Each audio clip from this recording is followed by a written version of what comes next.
VR ஷார்ட்ஸின் ஆன்மீக தேடலின் ஒரு பகுதியாக தேவி மாயம்மாவை குறித்த தகவல்களை இந்த வீடியோவில் பார்க்கலாம்.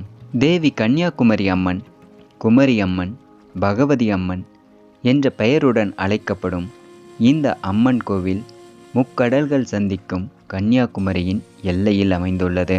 இந்த கோவிலின் அருகாமையில்தான் மாயம்மா என்ற பெண் சித்தர் வாழ்ந்து வந்தார். அவரை சுற்றி பக்தர்கள் கூட்டம் எப்போதும் சூழ்ந்திருக்கும். யார் இந்த மாயம்மா?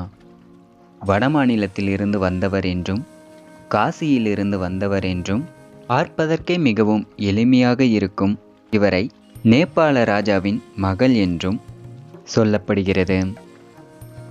இவர் கன்னியாகுமரி கடலோரத்தில் வாழ்ந்தபோது கடல் நடுவே நடந்து செல்வார் என்றும் கூறப்படுகிறது. மேலும் இவர் 30-40 கிலோமீட்டர் கடலுக்குள் நீந்தி போவாராம்.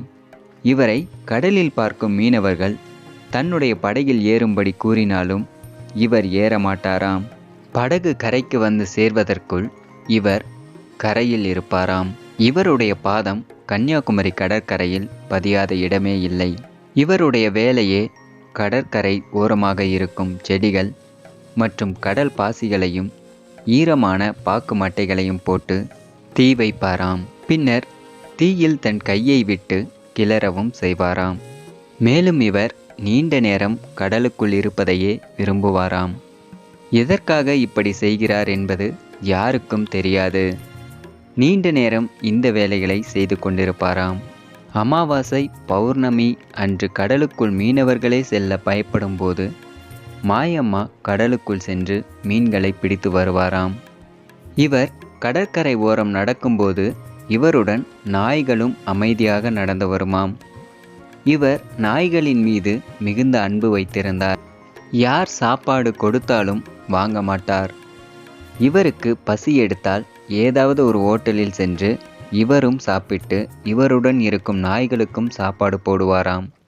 இவர் எந்த ஓட்டலில் சாப்பிட போகிறாரோ அதன் பிறகு அந்த ஓட்டலின் வருமானம் அதிகரிக்குமாம்.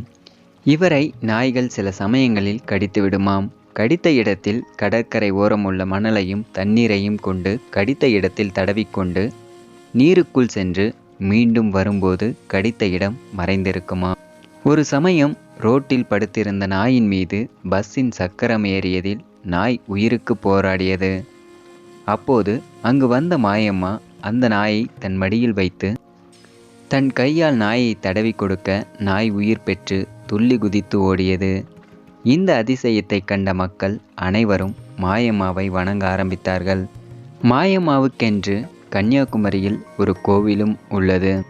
பின்பு கன்னியாகுமரியிலிருந்து சேலத்திற்கு 1996ஆம் ஆண்டு வந்தார் மாயம்மா. இவர் சேலம் வந்தபோதும் அங்குள்ள நாய்களுக்கு உணவளிப்பது, அதை பராமரிப்பது போன்று நாய்களின் மீது மிகுந்த அன்பு வைத்திருந்தார். பலருக்கும் பல அற்புதங்களை புரிந்தவர் இந்த மாயம்மா. ஆனால் இவர் தன்னை யாரென்று யாரிடமும் வெளிக்காட்டிக் கொள்ளவில்லை. பெரிய பெரிய ஞானிகள் கூட இவரை காண நேரில் சென்று அவருடைய ஆசையை பெற்றிருக்கிறார்கள். இசைஞானி இளையராஜா இவரை நேரில் சந்தித்து அவருடைய ஆசையை பெற்றுள்ளார் என்றும் சொல்லப்படுகிறது. பின்பு இவர் 9/2/1992ஆம் ஆண்டு ஜீவசமாதி அடைந்தார். இவருடைய ஜீவசமாதி சேலம் மாவட்டம் ஏற்காடு செல்லும் வழியில் லா காலேஜ் என்னுமிடத்தில் அமைந்துள்ளது. பல்வேறு மாவட்டங்களில் இருந்து இவருடைய ஜீவசமாதிக்கு வந்து அவர்களுடைய வேண்டுதல்களை மாயம்மாவிடம் வைத்து செல்கிறார்கள். பலருடைய வாழ்வில் பல மாற்றங்களை ஏற்படுத்தியவர். தீராத நோய்கள் இவருடைய அருளால் குணமானதாகவும் பலர் தன்னுடைய வாழ்வில் முன்னேற்றங்களை கண்டதாகவும் கூறுகிறார்கள்.